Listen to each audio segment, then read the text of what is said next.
তো শ্রাবণ মাস আসছে, এটা হচ্ছে গিফট। আমাকে আজকে ফোন করে বলে কি তুই চণ্ডীবিটির দিকে আয়, আজকে কিছু গিফট আছে তোকে দিব। তো আমি বলি কি আমি চণ্ডীবিটিতে যেতে পারবো না, জোড়াপুকুরে যাচ্ছি, তুই নিয়ে আয়। তো নিয়ে এসছে, আমি গেছিলাম, একটু এগিয়ে গেছিলাম আর কি। চুড়ি, এই জন্য বলে জীবনে ফার্স্ট প্রেম করা উচিত।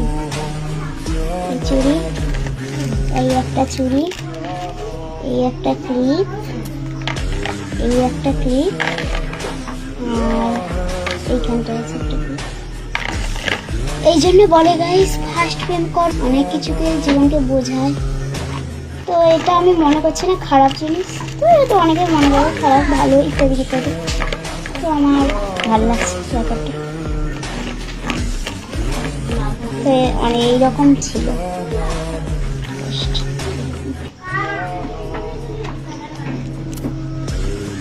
জীবনকে অনেক কিছু শেখায়, জীবনকে বাঁচতে শেখায়। আর অনেকে বলে কি যে বয়সটা হোক দিলে বুঝতে পারি। তোমাদেরকে বলেছিল আমি যদি বুঝতে অল্প কিছু পারি, আমি যথেষ্ট বুঝতে পেরেছি। তো চিঠি লেখা বা রক্ত দেওয়া যা তা ব্যাপার না, ওইটা যে ছেলে করতে মানে অনেক অন্য ছেলের ব্যাপার আলাদা, ওর ব্যাপারটা আলাদা, আমি আছি ওর ব্যাপার, কিন্তু আমার ব্যাপার পুরোপুরি আলাদা। এই যে গিফটটা আমি একটি বার বলিনি যে আমাকে গিফটটা দাও কিংবা সাইনাইসি, এটা মেয়েদের চাই, একটি বার বলিনি ভাই। বাট এই যে গিফটটা কটা মেয়ে পেতে পারে বা কটা মেয়ে কপালে থাকে, কটা মেয়ে পেতে পারে, কটা মেয়ে কপালে থাকে।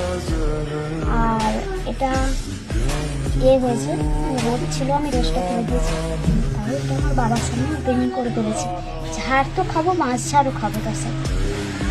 আর বললো কি যে ফার্স্ট প্রেম করো, কিন্তু উল্টাপাল্টা কাজ করো না, যাতে সংসারের মুখ অপর দিকে যাবে। প্রেম করো, ফার্স্ট প্রেম করা উচিত, এটা প্রতিটা ভালো হয়। এটা আমার এটা লাগছে। আর তোমার জন্য বলা বা তোর জন্য, আমি যে তোকে তুতা করি, তোর জন্য বলা বা তোমার জন্য বলা, আমি আমার জীবন দিয়ে হলেও এই জিনিসগুলো মানব। বলেছি ভাই।